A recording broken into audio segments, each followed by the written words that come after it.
Tindi ang spell na ito. Dahil kapag ginawa mo ito sa kanya, hindi siya magsawa sa iyong pag-ibig. Gawin mo ito. Napakadali lamang, ngunit ang epekto ay isang sobrang matindi.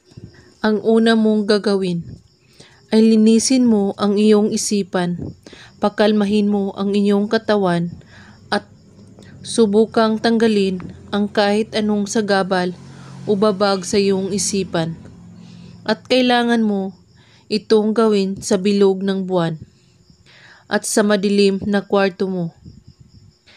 Pumunta ka sa iyong kwarto na madilim at umupo ka at sambitin mo ang pangalan niya ng 3 beses. At na para bang tinatawag mo siya at banggitin mo ito. Diez malipos puntundok. At pagkatapos, kunin mo ang iyong salamin at pumikit ka habang nakakaharap ka sa salamin at sambitin mo ito. Sa pamamagitan ng salamin, tulungan mo ako. Ito lamang ang aking hiling, na siya ay aking maangkin at ibigay siya sa akin.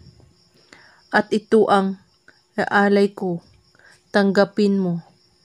At pagkatapos ay magsindi ka ng kandila at sambitin ito muli ng 6 na beses, kasabay ang pangalan niya. Alimangali, Zor, Kritya. At pagkatapos, ihipan ang kandila at itago mo ang kandila na natira at kalimutan mo nang may ginawa kayong ritual. Gawin mo lang ito sa kabilugan ng buwan, kahit anong oras. At kung may katanungan po kayo ay magko-comment lang po sa baba. Maraming salamat sa panonood. May God bless us all.